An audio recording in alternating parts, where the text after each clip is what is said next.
তা করছি। তো আপনারা সবাইকে আবার আমি স্বাগত জানিয়ে ভগবানকে স্মরণ করে আজকে আমরা প্রোগ্রাম শুরু করছি। এখানে আমরা আজ পঞ্চম দিন। আমরা অলরেডি আমরা 4 দিন অতিক্রম করে ফেলেছি, 3 নম্বর অধ্যায় পর্যন্ত পড়েছি। 3 নম্বর অধ্যায়ের জিস্ট কি আমাদের দাঁড়ালো, 3 নম্বর অধ্যায় থেকে আমরা কি জানতে পারলাম? 3 নম্বর অধ্যায়ের নাম কি ছিল? কর্মযোগ। কর্ম, যদিও কর্মযোগের কথা বলেছি, সেটা আমাদের শুরু হয়ে গেছিল 2 নম্বর অধ্যায় থেকে। 2 নম্বর অধ্যায় কি ছিল আমাদের? ছিল একটা সামারি। কিসের সামারি ছিল? টোটাল ভগবদ গীতার।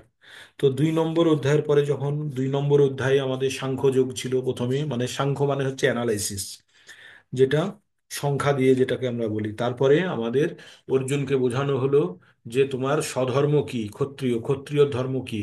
তারপরে সেই 31 থেকে 39 পর্যন্ত গেল। তারপরে বুদ্ধিযোগের কিছুটা কথা বলেই তারপরে আমরা সোজা চলে গেলাম কর্মযোগের। কর্মযোগের কথা ওই যে শুরু হলো 41 থেকে আমাদের 53 পর্যন্ত আমাদের কর্মযোগের কথা হলো। এবার 53 পর্যন্ত, তারপরে থেকে আমরা কি পড়লাম? পুরো বুদ্ধিযোগ বা ভক্তিযোগের কথা পড়লাম। কোথা থেকে? 54 থেকে 72 পর্যন্ত। এই যে আমাদের ভগবদ গীতাকে আমাদের 3টে ভাগে ভাগ করা হয়েছে। প্রথম 6 অধ্যায়কে ভাগ করা হয়েছে কর্মযোগের মধ্যে, দেওয়া হয়েছে প্রথম 6 অধ্যায় কর্মযোগ। পরের 6 অধ্যায় মানে 1 থেকে 6 পর্যন্ত কর্মযোগ, 7 থেকে 12 পর্যন্ত ভক্তিযোগ, আর তারপরে 13 থেকে 17 পর্যন্ত হচ্ছে জ্ঞান যোগ। তাহলে কর্মযোগ আর জ্ঞান যোগের মাঝখানে থাকলো ভক্তিযোগ। আর 18 নম্বর চ্যাপ্টার হচ্ছে সামারি। টোটাল 1 থেকে নিয়ে শেষ পর্যন্ত যেটা থাকলো তার সামারি মানে সারসংক্ষেপ। ওকে। তো আমরা আমরা এখন কি পড়ছি? আমরা কর্মযোগ পড়ছি। কর্মযোগের আন্ডারে কর্মযোগ পড়লাম। বুঝতে পারলাম কি বলতে চাইছি? আমাদের টোটাল 3টে ভাগে ভাগ করা হয়েছে। 1 থেকে 6 পর্যন্ত কর্মযোগ, তারপরে 6 থেকে 7 থেকে 12 পর্যন্ত হচ্ছে আমাদের ভক্তিযোগ, আর তারপরেই আমাদের কি আছে? জ্ঞান যোগ। আর আমরা ভগবদ গীতায় 5টা জিনিস নিয়ে আমরা পঠন করছি। কি কি? ঈশ্বর, জীব, সময়, কর্ম আর প্রকৃতি। ঠিক। তো আমরা এখন কর্ম সম্বন্ধে বেশি জানার চেষ্টা করব। এখনো পর্যন্ত আমরা যেটা জেনেছি সেটা আমরা কর্মযোগের একটা আভাস পেয়ে গেছি 3 নম্বর অধ্যায়ে। 3 নম্বর অধ্যায়ে কি বলা হয়েছে? যে আমাদের যে কোনো কর্ম করতে গেলে আমাদের কি করতে হবে? ইন্দ্রিয়কে সংযত করে সেই কাজটা যখন আমরা ইন্দ্রিয়ের তৃপ্তির জন্য না করে যদি আমরা ভগবানের তৃপ্তির জন্য করে থাকি, তাহলে সেই কর্মটা হবে নিষ্কাম কর্ম। আমরা এবার এই অধ্যায়ে আমরা কর্মের বিস্তৃত আলোচনা জানব। তার মানে 3 নম্বর অধ্যায়ে আমাদের যে কর্মের একটা সূচনা দিয়ে দিয়েছে, সেই কর্মটাকে আরেকটু বিস্তারিতভাবে জানব। এবার এই কর্মটা জানতে জানতেই কিন্তু আমরা একটু জ্ঞানের দিকে চলে যাব। কোথায় চলে যাব? শেষের দিকে এই কর্মটাকে শেষ করতে গিয়ে আমরা জ্ঞানের দিকে চলে যাব। তার মানে আমাদের জানতে হবে আমরা যে যে কর্মগুলো করি, কর্ম কারা করে? একদম শুনলে আপনাদের এক্ষুনি মন খারাপ হয়ে যাবে। কর্ম করে শূদ্র। যে শূদ্র হয় সে কর্ম করে। জ্ঞানকে, জ্ঞানের পরিচর্যা কে করে? ব্রাহ্মণ করে। আর বাকিরা মিক্সার, যারা আগে পিছিয়ে আছে কম বেশি, এটাও করছে ওটাও করছে। কিন্তু যারা ব্রাহ্মণ, যারা ব্রহ্মজ্ঞান পেয়েছে, আর যারা পায়নি তারা সব কৃপণ। কৃপণ কেন? তাদের তাদের যে অস্তিত্ব, তাদের যে মানব জীবন, জীবনের যে ব্যবহারিক প্রয়োগ, সেটা তারা করছে না, আংশিকভাবে ব্যবহার করছে। মানে মোবাইল ফোন কিনে এনেছে, এনে সেই ফোনে সিম না ঢুকিয়ে as a playing instrument, play play box বা ক্যামেরা হিসাবে ব্যবহার করছে। তো আমরা সেই জন্য আমরা কৃপণ থাকবো না। কৃপণ, আচ্ছা, ব্রাহ্মণ হতে গেলে কি হতে হবে? আপনাদেরকে সবাইকে ব্রহ্ম জ্ঞান অর্জন করতে হবে। আমরা সাধারণত আমাদের টাইটেল দেখে আমরা ব্রাহ্মণ বলি, বাট এখানে আমরা এই 13 নম্বর, এই 4 নম্বর অধ্যায়ে আমরা একটা শ্লোক পড়বো যে ব্রাহ্মণ বা বৈশ্য বা শূদ্র বা ক্ষত্রিয় কিভাবে তৈরি হয়। হ্যাঁ, সেটা আমরা পড়বো আজকে, একটু বিস্তারিতই পড়ে নেবো ওটা। তো এইভাবে আমরা দেখেছি যে আমাদের গুণগত, আমাদের যে গুণ, আমাদের মধ্যে গুণ তৈরি হয় কোথা থেকে, সেগুলো আরো পরে পড়বো। গুণটা তৈরি হয় আমাদের ভোজন থেকে। আমরা যে ধরনের প্রসাদ বা যে ধরনের ভোজন আমরা পেয়ে থাকি, তার থেকে আমাদের শরীরের মধ্যে আমাদের ক্রোধ, লোভ, লালসা, এগুলোর উৎপন্ন মানে উৎপত্তি হয়। তো যে যেমন ভোজন গ্রহণ করবে, তার রূপ সে মানে তার যে প্রবৃত্তি সেই রকম হবে। দেখবেন যারা মাংসাশী প্রাণী তারা প্রচণ্ড হিংস্র হয়, কিন্তু যারা তৃণভোজী তারা কম হিংস্র হয়, হয় না? তো এটা এটা হচ্ছে ওই খাদ্যের গুণের জন্য হয়। তো এই গুণ আমাদের শরীরের মধ্যেও আমাদের খাদ্যের প্রচুর প্রভাব আছে। তো আমরা এবার 4 নম্বর অধ্যায়ে চলে আসলাম। 3 নম্বর অধ্যায়ে কি বলে দিলাম শেষের দিকে? কি হলো 3 নম্বর অধ্যায়ে? ওই বললো না যে আমার কাজ করতে ইচ্ছে না থাকলেও আমাকে কেন কে জোর করে যেন কাজ করায়, একটা বললাম না যে অনচ্ছপি বাষ্ণেয় বলাদপি নিয়োজিত অ- অথ কেন প্রযুক্ত হং পাপং চরতি পুরুষঃ অনচ্ছপি বাষ্ণেয় বলাদপি নিয়োজিত, মানে ইচ্ছা না থাকলেও কেউ যেন জোর করে আমাকে দিয়ে কোনো কাজ করিয়ে নিচ্ছে। এবং কেন? তাই অর্জুন বলেছিল, অর্জুনকে ভগবান বলেছিলেন যে কাম এসো ক্রোধ এসো রজগুণ সমুদ্র। আমাদের যে কাম আর ক্রোধ যেটা হয় সেটা রজগুণের প্রভাবে। আর রজগুণের প্রভাবটা হয় আমাদের যে কোনো গুণের প্রভাবগুলো আসছে, গুণগুলো আমাদের খাদ্যের উপরে নির্ভর করে আমাদের গুণগুলো ডেভেলপ হয়। তো সেই জন্য আমাদের প্রথম প্রথম অ্যাটাক যেটা হতে হবে, আমাদের খাদ্যের উপরে যখনই কন্ট্রোল হবে তখনই কিন্তু আমাদের আমাদের মধ্যে শতগুণের প্রভাব বাড়তে শুরু করবে। আমাদের প্রত্যেকের মধ্যে 3টে গুণই আছে। এই গল্পটা আপনাদের বলিনি, একটা ছোট করে বলে নিই। একটা জায়গাতে 3টে কুকুরে মারামারি করছে। কটা কুকুর? 3টে কুকুর মারামারি করছে। যে কুকুর জিতবে সেই কুকুর ওখানকার রাজা হবে। হ্যাঁ, যে কুকুর জিতবে সেই কুকুর রাজা হবে। এবার বলুন তো কোন কুকুরটি জিতবে? হ্যাঁ, কোন কুকুরটি জিতবে? কেউ বলতে পারবেন কোন কুকুরটি জিতবে? হ্যাঁ, আমি বলে দিচ্ছি। যে কুকুরটির গায়ে বেশি শক্তি সে বলতে পারবে। হ্যাঁ, সে জিততে পারবে। যে কুকুরটির গায়ে বেশি শক্তি আর বুদ্ধি যার বেশি, সেই জিততে পারবে। আপনাদের আনমিউট করার অ্যাক্সেস দিয়েছি, কিন্তু অপব্যবহার করবেন না। যদি কিছু বলতে হয় আনমিউট করে বলে আবার মিউট করে নেবেন। 3টে কুকুরে লড়াই করছে, কোন কুকুরটি জিতবে? যে কুকুরের গায়ে শক্তি বেশি এবং কম্পারেটিভলি বুদ্ধি বেশি, সে জিতবে। এবার বলুন কোন কুকুরের শক্তি বেশি বুদ্ধি বেশি হবে? যে যে কুকুরটি কুকুরটাকে আমরা খাওয়া দাওয়া করে। ভালো খাবার দেব, পালন করব ভালোভাবে। তার মানে যে কুকুরটির যত্ন হবে, ভালো খাবার পাবে, সেই কুকুরটি অবশ্যই বেশি শক্তিশালী হবে আর সে যুদ্ধ জয় করবে বা লড়াই করে জিতবে। তো আমাদের মধ্যে প্রত্যেকের মধ্যে 3টে কুকুর আছে। এই কুকুরগুলো সব সময় লড়াই করছে। যে কুকুর জিতবে সেই কুকুর আমাদেরকে কি করবে? আমাদেরকে চালনা করবে। তো এই 3টে কুকুর কে কে? শত, রজ তম আর তম। রজ। এই 3টে কুকুর। এবার আমি যে ধরনের খাদ্য গ্রহণ করছি সেই ধরনের কুকুরটি বেশি শক্তিশালী হবে। আমি যদি রজগুণের মতো মাংসাশী হই বা বেশি প্রোটিন জাতীয় খাবার বা তমগুণের জাতীয় বা মানে ওই খারাপ পানীয় এই ধরনের কিছু যদি গ্রহণ করে থাকি তাহলে আমার তমগুণের অধিকারী হব। যদি আমি মাংসাশী হই তাহলে আমি রজগুণের অধিকারী হব। আর আমি যদি শতগুণী খাবার গ্রহণ করি, ভেজিটেরিয়ান, তাহলে শতগুণী হব। আর তার উপরেও আর একটা গুণ আছে, তাকে বলে নির্গুণ্য, মানে কোনো গুণের তার মধ্যে কোনো গুণ নেই। গুণ নেই মানে এই 3টে গুণের একটা গুণও নেই, মানে শতগুণেরও উপরে সে। আর সেটা হয় যখন সে প্রসাদ গ্রহণ করে, মানে ভগবানকে অর্পণ করা খাদ্য যখন গ্রহণ করে। আমরা কালকে পড়লাম না, কেউ যদি কোনো খাদ্য বা যদি ভগবানকে অর্পণ না করে, কারণ ভগবান সব কিছুর মালিক, তাকে যদি অর্পণ করে না খায় তাহলে ওটা চুরি করা হয়, চুরি করে খাদ্য গ্রহণের মতো হয়। ঠিক তাই আমাদের যে কোনো খাদ্য যখন আমরা গ্রহণ করি সেটাকে আমরা সাধারণত প্রসাদ বলে থাকি, আর সেটাকে ভগবানকে অর্পণ করলে তার দোষ গুণটাকে অনেকটাই কাটানো যায়। যেমনটা আমরা বলি যে তাহলে ভেজ খাবার খেলে কি তাতে দোষ নেই? ভেজ খাবার খেলেও ওই ততখানি দোষ, নন ভেজ খাবার খেলে যতখানি। কিন্তু ভেজ খাবারটা যদি ভগবানকে অর্পণ করা হয়ে যায় তার মধ্যে থেকে সেটা দোষ মুক্ত হয়ে যায়। তাই আমাদেরকে ধীরে ধীরে ভাবতে হবে, যারা এখনো পারেন না তারা চেষ্টা করবেন। তবে এটার একটা সুন্দর এফেক্ট আছে আমাদের উপরে। হ্যাঁ, তো তাই আমরা রজগুণ থেকে বেরোতে গেলে তখনই আমরা ইন্দ্রিয়কে কন্ট্রোল করতে পারবো যখন রজগুণের বাইরে বেরোবো। যখন শতগুণের দিকে আমরা যাওয়ার চেষ্টা করব তখনই আমাদের ভিতরে রজগুণের প্রভাবটা কম হবে। আর আমাদের দিনের বিভিন্ন সময়ে আমাদের ভিতরে গুণের প্রভাব চেঞ্জ হয়। যেমন সকালবেলায় আমরা সবাই শতগুণে থাকি, ব্রহ্ম মুহূর্তে থেকে সকাল 9টা পর্যন্ত শতগুণে থাকে। তারপরে রজগুণে মানে ওয়ার্কিং টাইমটা রজগুণে। আবার রাত্রে শোয়ার সময়টা তামসিক, মানে নিদ্রা, তমগ্ন হয়ে পড়ি। তো এই গুণের প্রভাব দিনের উপরেও আছে। ঠিক আছে, সেই জন্য ভগবানের নাম সকাল সকাল করে নেওয়া।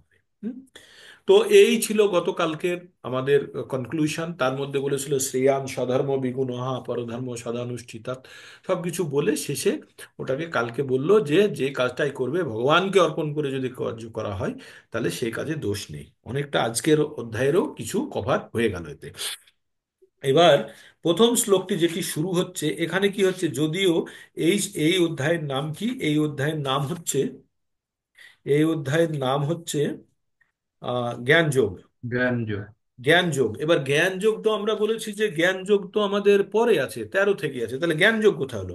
এটা কর্মযোগের মধ্যে জ্ঞান যোগ, মানে প্রত্যেকটার ভিতরেই তো জ্ঞানের প্রয়োজন আছে, তাই এখানে এই জ্ঞান যোগ শুরু হবে। এই বিজ্ঞান, এই যে ভগবদ গীতার জ্ঞান, এটিকে বলা হচ্ছে বিজ্ঞান। বিজ্ঞান মানে যার ব্যবহারিক প্রয়োগ আছে তাকে বলা হয় বিজ্ঞান। তো এই বিজ্ঞান ভগবান এ কিভাবে আসলো সেই একটু অর্জুনকে জানাবে। তো এবার আমরা ওইখান থেকে শুরু করছি। শ্রী ভগবান উবাচ, মানে ভগবান বললেন, কি বললেন? ইমাম বিবস্যতে যোগম প্রক্তবান অহম অব্যয়ম বিবস্বান মনোবে প্রাহু মনু ইক্ষু কবে অব্রবীত। বললেন পরমেশ্বর ভগবান কৃষ্ণ বললেন, আমি পূর্বে সূর্যদেব বিবস্বানকে এই অব্যয় জ্ঞান বলেছিলাম। বিবস্বান তা মানবজাতির জনক মনুকে বলেছিলেন এবং মনু তা ইক্ষুকাকে বলেছিলেন। তার মানে কাদের কাদের কথা বলা হলো? এই জ্ঞান ভগবান কাকে দিয়েছিলেন বললো? প্রথম বিবস্বানকে। বিবস্বানকে সূর্যের দেবতা, আমাদের যে সূর্যের দেবতা তার নাম হচ্ছে বিবস্বান। বিবস্বানের পুত্রের নাম কি? মনু। বিবস্বান তার ছেলেকে দিয়েছিল এই জ্ঞান। কাকে দিয়েছিল? পুত্রকে দিয়েছিল। সে আবার কাকে দিল? মনু হচ্ছে মানব জাতির পিতা বলা হয় মনুকে, মনুর থেকে মনুষ্য হয়েছে। এবার মনু দিল তার সন্তান, তার সন্তানের নাম কি? মনুর সন্তানের নাম হচ্ছে ইক্ষ্বাকু। ইক্ষ্বাকু। তো ইক্ষ্বাকুকে এই জ্ঞানটা দিলেন। কে দিলেন? তার পিতা মনু। তো তাহলে এই একজন বাবা ছেলেকে দিল, ছেলে এইভাবে করতে করতে জ্ঞানটা বিস্তার হতে শুরু করলো। ঠিক আছে। আচ্ছা। তো ভগবান এবার বিস্তার করলো। এবার তারপরেই বলছে এই জ্ঞানটা কোথা থেকে আসলো সেই সম্বন্ধে বলছে। কি বলছে? এবং পরম্পরা প্রাপ্তম প্রাপ্তম ইমম রাজঋষি বিদুহ সকালে ন মহতা যোগ নষ্ট পরন্তপ। কি বললো? এই জ্ঞান পরম্পরা ভাবে, পরম্পরা যদি একটা কথা বলি, পরম্পরা কি? মানে পরম্পরা মানে আমি যার থেকে জ্ঞানটা গ্রহণ করব সে যেন জ্ঞানী হয়, নম্বর ওয়ান। সে আবার কোনো গুরুর থেকে গ্রহণ করেছে, তার মানে আমি যার থেকে জ্ঞান গ্রহণ করব আমার একটা গুরু থাকবে, আবার আমার গুরুরও গুরু থাকবে, তারও গুরু থাকবে। এইভাবে করতে করতে করতে করতে আমরা শেষে গিয়ে ব্রহ্মা পর্যন্ত পৌঁছবো। ঠিক আছে। এটা হচ্ছে এই চেন। তো এই চেন যদি কোনো কারণে ভেঙে যায় তখন কি হবে? এবং পরম্পরা প্রাপ্তম রাজঋষি বিদেহ সকালে ন মহতা যোগ নষ্ট পরন্তপ। তো এইভাবে আমাদের যোগটা আমাদের নষ্ট হয়ে গেছিল। তো আমি একটু স্লাইডের মাধ্যমে দেখানোর চেষ্টা করছি যে এই যে আমাদের যে ভগবদ গীতার জ্ঞান আমরা যেটা গ্রহণ করতে চাইছি, এটা হচ্ছে ট্রান্সিডেন্টাল নলেজ, মানে এটা হচ্ছে আধ্যাত্মিক জ্ঞান। আর এই নলেজ প্রথমে 1 থেকে 10 নম্বর শ্লোকের মাধ্যমে এই আধ্যাত্মিক জ্ঞানের কথা বলবে। আর 11 থেকে 15 পর্যন্ত কি বলবে? এই নলেজ কাজের ক্ষেত্রে কিভাবে আমরা ব্যবহার করব। ঠিক আছে। তারপরে কাজকে কিভাবে দেখব, আমরা জ্ঞান দিয়ে কাজকে দেখার চেষ্টা করব, জ্ঞানের কাজের কতগুলো প্রকৃতি আছে আমরা সেটা জানতে চাইব। তারপরে বলল দ্য ফ্রুট অফ অল বৈদিক, যত বৈদিক যজ্ঞ হয় তার ফল, তার ফল কি? বৈদিক যত যজ্ঞ হচ্ছে তার ফলটা কি? তার ফলটা হচ্ছে আধ্যাত্মিক জ্ঞান অর্জন। মানে যত আমরা যজ্ঞ করছি যজ্ঞের শেষে আমরা যেটা পাচ্ছি সেটা হচ্ছে আধ্যাত্মিক জ্ঞান। আর ওই যে পাওয়ার অফ ট্রান্সিডেন্টাল, ওই যে আধ্যাত্মিক জ্ঞান অর্জন করলাম, সেইটা দিয়ে কি করলাম? সেই যে প্রপারলি জ্ঞানটা রিসিভ হলো সেটার আবার পরে অ্যাপ্লিকেশনটা আমরা আবার পরে দেখবো। তাহলে আমাদের প্রথমে কি হলো? এইটার নাম কি? জ্ঞান যোগ। হ্যাঁ না? জ্ঞান যোগে আমাদের জ্ঞানের কথা বলতে হবে। তাহলে এটা কৃষ্ণ অর্জুনকে জ্ঞান দিচ্ছে। কিসের জ্ঞান দিচ্ছে? আধ্যাত্মিক জ্ঞান দিচ্ছে। এই জ্ঞানটা কত 1 থেকে 10 পর্যন্ত বলছে জ্ঞানটা কিভাবে দেওয়া হয়। তারপরে জ্ঞানটাকে কিভাবে আমরা কার্যের ক্ষেত্রে ব্যবহার করব 11 থেকে 15। তারপরে কি বললো? এই জ্ঞান দিয়ে কাজকে আমরা দেখার চেষ্টা করব, মানে জ্ঞানের দৃষ্টি দিয়ে কাজটাকে দেখার চেষ্টা করব। জ্ঞান মানে হচ্ছে বুদ্ধি, এক ধরনের বুদ্ধি ধরুন। আর এই যে জ্ঞানের যে আপনার যে আমরা যে বৈদিক যজ্ঞ করি, যজ্ঞের ফলটা কি? জ্ঞান অর্জন। যজ্ঞের ফল হচ্ছে জ্ঞান অর্জন। আর শেষে এই জ্ঞান প্রাপ্ত করার পরে জ্ঞানের আমরা ব্যবহার করব। হুম। তো ট্রান্সিডেন্টাল নলেজ 1 থেকে 10 পর্যন্ত ইম্পার্টেড থ্রু ডিসাইক্লিক সাকসেশন, মানে এটা একজন আরেকজনকে দিয়েছে। কে? ভগবান দিয়েছে সূর্যদেবকে, সূর্যদেব দিয়েছে ইক্ষ্বাকুকে, ইক্ষ্বাকু দিয়েছে তার সন্তান মনুকে। হ্যাঁ। তো এবার বেদব্যাস উনিও আবার জ্ঞান দিচ্ছেন কাকে? তার শিষ্যদেরকে। তারপর থেকে পরম্পরাতে আমাদের কাছে জ্ঞান এসে পৌঁছচ্ছে। ঠিক। তারপরে এই পরম্পরা ভেঙে গেছিল। কিভাবে ভাঙলো? এখানে বললাম এবং পরম্পরা প্রাপ্তম রাজঋষু বিদুহু সকালে না মহতা যোগ নষ্ট পরন্তপ। এই যে চেন আছে, এই চেনটা যদি ভেঙে যায়, মানে এই জ্ঞান তো মুখে মুখে দেওয়া হতো, মুখ দিয়ে একজন শুনতো, শুনে আর একজনকে দিত। তো এই জ্ঞানটা কাকে দেওয়া হতো? রাজা আর ঋষিদের দেওয়া হতো। কাদের দেওয়া হতো? রাজা আর ঋষিদের। সেজন্য বলছে রাজঋষি বিদুহু। বিদু মানে হচ্ছে, তার মানে আগে যারা রাজ্য শাসন করতো তারা ঋষি হতো, রাজা এবং ঋষি। তার মানে তার কাছে ঋষির গুণও আছে, রাজার মতো শাসন করবে, অথচ ঋষির মতো ত্যাগী। তাহলে তাদের শাসন ব্যবস্থাটা কত আসবে? এখন বর্তমানে হয়তো আপনারা কাউকে দেখতে পান এরকম কিছু আছে, যে পুরো সম্পূর্ণ ত্যাগের মধ্যে আছে অথচ শাসন করছে। ঠিক আছে। তো এই ভগবান কি বললে? হে পরন্তপ, এইভাবে পরম্পরাক্রমে প্রাপ্ত এই পরম বিজ্ঞান রাজর্ষিরা লাভ করেছিলেন, কিন্তু কালের প্রভাবে পরম্পরা ছিন্ন হয়ে গেছিল, তাই এই যোগ নষ্ট হয়ে গেছিল। যোগ নষ্ট হয়েছে, সেই জন্য অর্জুনকে আবার বলছে, now I will speak this knowledge to you, এবং আমি তোমাকে এই কথাগুলো বলবো। কি জন্য বলবো আমি? বলছে স এবং মায়াতে হদ্য যোগ প্রোক্ত পুরাতন ভক্তাস ওসি মে শাখা চেতি রহস্যং হি হি এদৎ উত্তমম। বলছে তুমি আমার বন্ধু, তুমি আমার বন্ধু, সেই জন্য তোমাকে, তুমি আমার বন্ধু এবং তুমি আমার ভক্ত, সেই জন্য তোমাকে এই গোপন জ্ঞান, এই গূঢ় রহস্য তোমাকে বলবো, কারণ তুমি এটা বুঝতে পারবে। হুম। এবার অর্জুনের এবার মনে ডাউট হয়েছে, বলছে এই কথাগুলো তুমি আমাকে বলছো এখন, এই কথা তুমি তাহলে সূর্যকে কি করে বললে? সূর্য তো অনেক পুরনো, তাহলে তুমি সূর্যকে যে কথাগুলো বললে সেগুলো আমাকে কি করে বলছো? তাই বলছে অপরং ভবত জন্ম পরং জন্ম বিবস্বত কথা মেদত বিজানয়াং তস্মাদৌ প্রক্তা বানতি। কি বললো? প্রক্তবানিতি। বললো যে অর্জুন বললেন যে সূর্যদেব বিভীষণের জন্ম হয়েছিল তোমার অনেক আগে, পূর্বে। তুমি যে আদিকাল থেকে এই জ্ঞান উপদেশ করেছিলে আমি কি করে বুঝবো? অর্জুন বলল না যে তুমি মিথ্যা কথা বলছো। অর্জুন কি বলল? তুমি যে সূর্যকে এই জ্ঞানটা দিয়েছিলে আমি কি করে বুঝবো? তখন ভগবান কি বলছে? বলছে বলছে বোথ আর ইটার্নাল, আমরা সবাই কখনো মরি না। আগে একটা শ্লোকে পড়েছিলাম, মনে আছে? 2 নম্বর অধ্যায়ের আমরা পড়েছিলাম, নাত্য বাহং জাতু নয়সং নাত্য নেমে জনাধিপা না চৈব না ভবিষ্যাম সর্বে বয়ামত পরম। বলছে না, এমন কোনো সময় ছিল না যখন তুমি ছিলে না, রাজারা ছিল না, বা আমরা ছিলাম না, তারাও ছিল, আমরাও আছি, এবং আমরা ভবিষ্যতেও থাকবো। তাই তার মানে কি? আত্মা।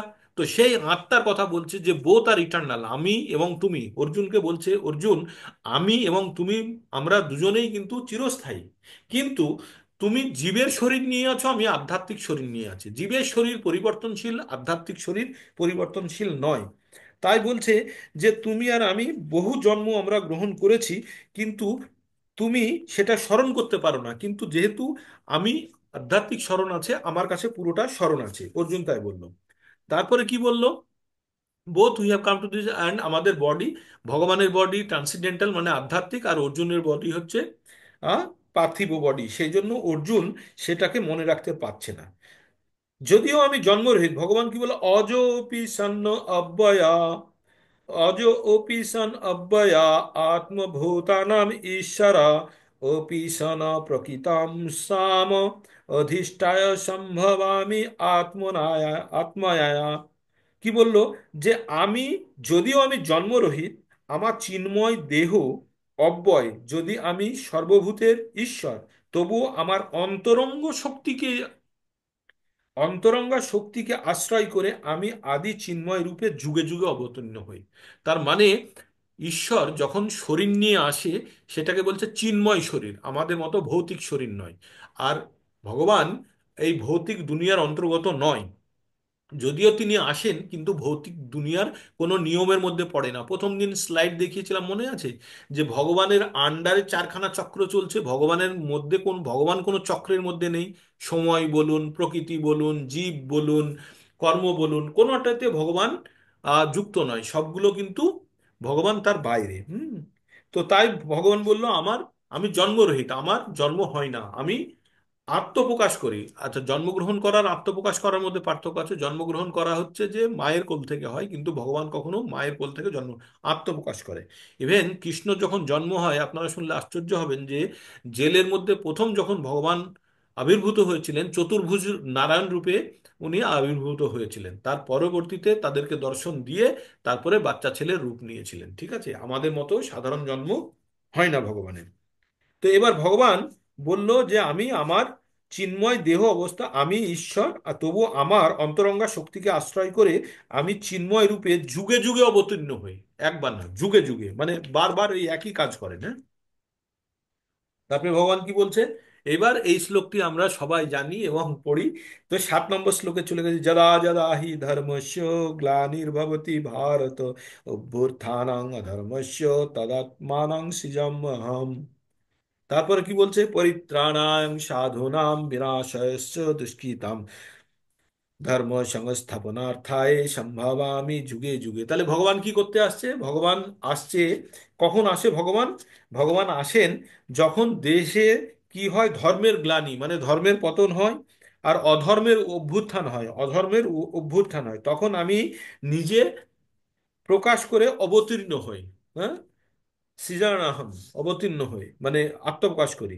কি করতে আসে ভগবান? যখন আসেন কি করতে আসে? পরিত্রাণাং সাধুনাম, প্রথমে যারা সাধু, যারা ভগবানের ভক্ত, তাদেরকে রক্ষা করতে আসেন। আর কি করতে আসেন? বিনাশায়স্য দুষ্কৃতম।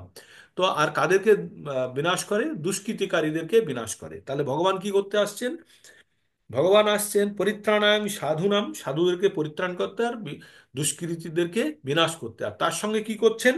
তার সঙ্গে উনি করছেন ধর্ম সমর ধর্ম স্থাপনার্থায়, ধর্ম স্থাপন করতে আসছেন তিনি। ধর্ম আর অধর্ম আমরা কি জানি, যে আমাদের আমাদের নিত্য ধর্ম কি, আমাদের কি করা উচিত, সেই ধর্ম উনি স্থাপন করে যান। কখন? একবার না, যুগে যুগে আসেন। ঠিক আছে, তারপরে ভগবান কি বললেন? জন্ম কর্ম চ মে দিব্যমেবং যো বেত্তি তত্ত্বতঃ তত্তাদেহং পুনর্জন্ম নৈতি মামেতি স অর্জুন। ভগবান বললেন, জন্ম এবং কর্ম, যিনি আমার দিব্য জন্ম এবং কর্ম যথাযথভাবে জানেন, মানে ভগবান সম্বন্ধে যে ঠিকভাবে জেনে গেছে। ওই যে আমরা বারবার বলি না, যে মৃত্যুর সময় স্মরণ করলে ভগবানকে পাওয়া যায়, ভগবানকে স্মরণ করতে পারলে। যদি কেউ না স্মরণ করতে পারে, তার আগের অবস্থা, যেটা মনমোহন প্রভুকে আমি বলছি, যে তার আগের অবস্থা, যে কেউ যদি ভগবানের দিব্য রূপ, কর্ম এবং তার জন্ম যদি জেনে যায়, তাহলে তাকে আর ওই ফর্মুলা দিয়ে যেতে হবে না, অন্তকালে চ মামে বাবা ফর্মুলায় যেতে হবে না। তাহলে সে এমনি হবে, কি হবে? তপ্তা দেহং পুনর্জন্ম নৈতি মামেতি সর্জনা। হে অর্জুন, দেহত্যাগ করার পরে তাকে আবার পুনরায় আর এই পৃথিবীতে আসতে হবে না। এইভাবে এগোতে চলছে, চলতে চলতে ভগবান বলছে, তাহলে কি বলছে? বীতরাগ ভয় ক্রোধা মন্ময়া মাম উপসৃতা ভবহ জ্ঞান তাপসা পুতা মত পুতা মদ্ভাব আগতা। মানে কি বলছে? আসক্তি ভয় ক্রোধ থেকে মুক্ত হয়ে সম্পূর্ণরূপে আমাতে মগ্ন হয়ে একান্তভাবে আমার আশ্রয় গ্রহণ করে পূর্বে বহু বহু ব্যক্তি জ্ঞান লাভ করে পবিত্র হয়েছেন, এইভাবে আমার অপ্রাকৃত প্রেম লাভ করেছেন। কিভাবে? ভগবানের ভয়, লোভ, আসক্তি থেকে মুক্ত। আমাদের আমাদের কি কি আমাদের প্রবলেম? আমরা লোভ, ভয়, ক্রোধ, এইগুলো দ্বারা আমরা আচ্ছাদিত। তো এখান থেকে যারা মুক্ত হয়ে সম্পূর্ণরূপে ভগবানে মগ্ন হয়ে একান্তভাবে ভগবানের আশ্রয় গ্রহণ করেছে, আর পূর্বে বহু ব্যক্তি এই গ্রহণ করে, তারা কিন্তু এইভাবে ভগবানের অপ্রাকৃত প্রেম লাভ। প্রাকৃত প্রেম লাভ মানে হচ্ছে আমাদের পৃথিবীতে যে প্রেম করি আমরা, একজন আরেকজনকে পাওয়ার জন্য পাগল হয়ে যায়, সেটাকে বলে প্রাকৃত প্রেম। আর এটাকে বলছে অপ্রাকৃত, মানে দিস ইজ নট এটা ভৌতিক নয়, এটা হচ্ছে আধ্যাত্মিক প্রেম লাভ করে। হুম, তারপরে আমরা 11 নম্বর শ্লোকে চলে যাচ্ছি। এখানে কি বলছে? যে যথা মাম প্রপদ্যন্তে তাংস্তথৈব ভজান্য ভজাম অহম মন মম বর্তানুবর্তন্তে মনুষ্য পার্থ সর্বস্ব। কি বললো ভগবান? যারা যেভাবে আমার কাছে আত্মসমর্পণ করে, খুব ইম্পর্টেন্ট কথাটা, ভগবানকে যে যেভাবে আত্মসমর্পণ করে আমি তাদের সেইভাবেই পুরস্কৃত করে থাকি। হে পার্থ, সকলেই সর্বতোভাবে আমার পথ অনুসরণ করে। ভগবান কি বললেন?